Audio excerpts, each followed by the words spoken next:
हो चुकी है और कम से कम इस युद्ध के दौरान जो भूमिका है वो बिल्कुल संदिग्ध रही है। इससे पहले भी सवाल उठते रहे भूमिका पर, लेकिन इस बार तो बिल्कुल क्लियरली नजर आ रहा है कि किस तरह से जो दोयम दर्जे का व्यवहार कह लीजिए या फिर कहीं कुछ रिएक्ट ही नहीं करना, उसी तरह की स्थिति नजर आ रही है। अच्छा आचार्य सैवी जी, ये जो पूरी परिस्थिति है भारत पर भी अब असर धीरे धीरे होने लगा है। आज ही देखिए कमर्शियल गैस सिलेंडर्स जो आज से महंगे हो गए, कई बदलाव नजर आएंगे।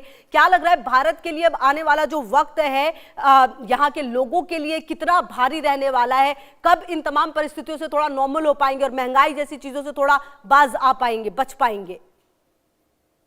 सबसे पहले मैं बोलना चाहती हूँ कि महंगाई आपको डेफिनेटली बढ़ती हुई नजर आएगी। देखिए इसका हम दो चीजें बात करते हैं। एक, अगर हम एस्ट्रोलॉजिकली भी कॉम्बिनेशंस की बात करें तो इस समय के दौरान गुरु जो है वो अतिचारी चल रहे हैं और बाकी ग्रहों का भी जो रोल है वो बहुत पॉजिटिव नहीं है। सेकेंडली ये है कि विश्व भर में जो स्थितियां चल रही है उसका कहीं ना कहीं एक नेगेटिव इम्पैक्ट जो है वो भारत पे भी आपको कुछ हद तक देखने को मिलेगा। जबकि ग्रहों की जो दशाएं हैं वो हमारे देश के लिए फेवरेबल है, तो हमारे ऊपर संकट आएगा लेकिन हम संकट को उभरने में, उससे ओवरकम करने में भी उतने ही सक्षम रहेंगे। लेकिन एक शॉर्ट लिव्ड संकट जो है वो हमें हमारे देश के अंतर्गत भी देखने को मिलेगा।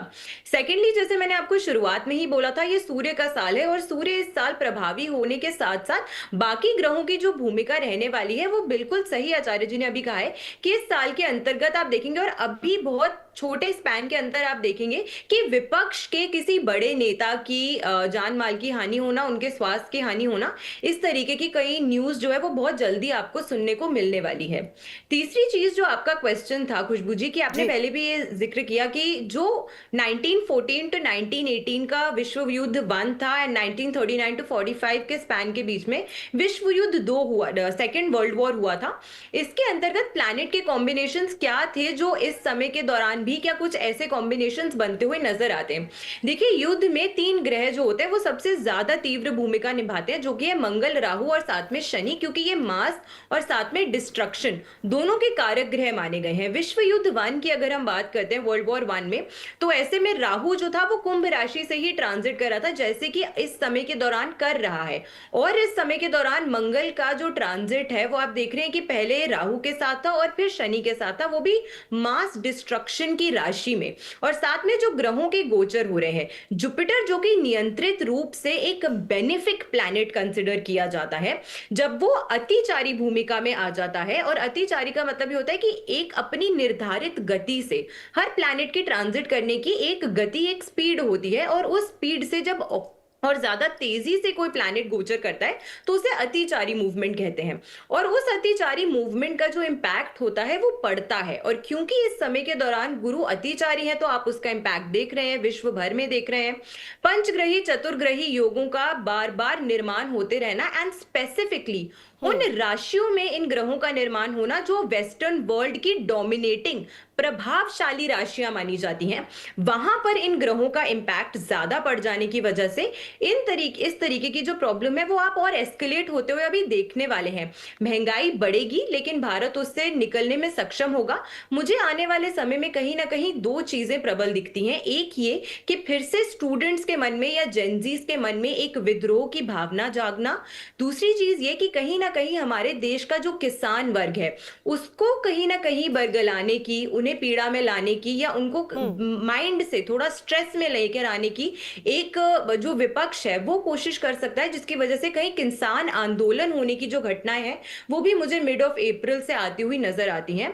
Thirdly, I can also see कि अभी जो ग्रहों के ट्रांजिट्स हो रहे हैं स्पेसिफिकली, वो कहीं ना कहीं जल से जुड़ी हुई, समुद्र में जुड़ी हुई कोई युद्ध की जो आशंका है उसे और गंभीर कर सकता है। जो अभी हार्मुज स्ट्रेच है उस पे ऑलरेडी आप देख रहे हैं कि बहुत ज्यादा परेशानियां चल रही हैं, वो भी कहीं ना कहीं जो इश्यूज हैं वो मुझे एस्केलेट होते हुए नजर आते हैं। एंड विपक्ष के नेता, लाइक आई सेड पहले भी, विपक्ष के नेता जो है उनको जान माल की हानि होना या उनके स्वास्थ्य पे कोई गंभीर इश्यूज आना, वो मुझे नजर आते हैं। एंड ये साल वैसे भी अगर हम बात करें तो मोदी जी की कुंडली के हिसाब से भी late half of the year जो है वो उनके लिए भी थोड़ा सतर्क रहने के लिए इंपॉर्टेंट है in terms of his health and बिल्कुल। हिज और प्रिकॉशन। देखिए बात तो यही है सैवी जी की कुछ चीजें आप नहीं चाहते हैं और वो चीज होती है, उसके बाद फिर बतौर प्रधानमंत्री उनको कई बड़े फैसले भी लेने पड़े हैं। और आचार्य जी अब मैं आपके पास आ रही हूँ, क्योंकि कहीं ना कहीं ये जो पूरी घटना है इसे इफेक्ट भारत और भारत का हर व्यक्ति हो रहा है।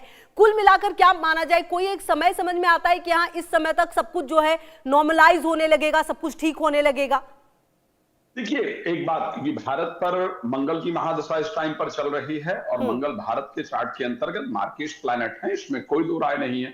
और ये बहुत खुशबू जी, आप भी इस चीज को जानती है कि पूरे विश्व में कोई भी घटना होती है तो पूरे एक एक व्यक्ति पर उसका इम्पैक्ट पड़ता है, प्रत्यक्ष या अप्रत्यक्ष रूप से इम्पैक्ट जरूर, प्रभाव जरूर पड़ता है। और भारत भी इससे अछूता नहीं है, क्योंकि मंगल की महादशा चल रही है, इसलिए भारत में और उग्रता का, पब्लिक के अंदर और उग्रता आने का जो संयोग है वो पूरी तरीके से नजर आ रहा है। और कुछ लोग भड़का करके, जो नहीं भी हो रहा है उसको भी भड़का करके कराने का प्रयास करें, इस प्रकार की परिस्थिति पूरी तरीके से नजर आ रही है। अब क्या विषय है कि क्या ये पॉसिबिलिटी होगी कि जब ये सिचुएशंस बेटर होंगी, कुछ अच्छा होगा, क्या ऐसी परिस्थितियां होने वाली है? देखिए, एक तो मंगल के मेष राशि में प्रवेश करने पर 2 मई को जब मंगल मेष राशि में प्रवेश करेंगे तो ऐसे परिस्थिति में कुछ चेंजेस, इसके प्रारूप में चेंजेस आएगा, इस बात को ध्यान रखिएगा। युद्ध खत्म हो उस प्रकार की परिस्थिति नहीं होगी, लेकिन युद्ध के प्रारूप में चेंजेस आ जाएगा। हाँ, विस्फोट जो हो रहा है, जो तोड़ा फोड़ा जा रहा है, जो चीजें, जो जान माल का नुकसान हो रहा है, वो ना हो करके इसको कोल्ड वॉर की तरह थोड़ा डिफरेंट तरीके से लड़ा जाने का प्रयास किया जाए, अपनी अपनी सीमा को बढ़ाने का प्रयास किया जाए। तो युद्ध अभी खत्म हो जाए इस प्रकार की परिस्थिति नहीं दिखती है, शांति हो जाए इसकी भी परिस्थिति नहीं दिखती है, युद्ध का स्वरूप बदल जाएगा इस प्रकार की परिस्थिति 1 मई के बाद दिखती है। अप्रैल महीना अभी युद्ध में कोई बदलाव आए ऐसा कंडीशन बिल्कुल नहीं है, इसकी स्पीड और ज्यादा हो सकती है, इस प्रकार के चांस बिल्कुल है। लेकिन अगर मैं देखूं तो हाँ, लास्ट में जाकर के मई में, मतलब मई स्टार्टिंग से ही लेकर करीब 7-8 तारीख के बाद ये इस प्रकार के जो विस्फोट, जो हमले किए जा रहे हैं, उस पर कुछ रुकावट आए, वो भी ईरान, इजराइल और यूएसए को लेकर के। नया खतरा जो है वो चाइना के साथ, कुछ नए युद्ध के वातावरण बन रहे हैं, एक जो नए ठीक युद्ध है, की सुगबुगाहट बहुत शुक्रिया आप दोनों का, थोड़ा समय की कमी है, बहुत शुक्रिया आप दोनों का हमारे साथ जुड़ने के लिए और बेहद महत्वपूर्ण जानकारी साझा करने के लिए। बहरहाल इस बीच एक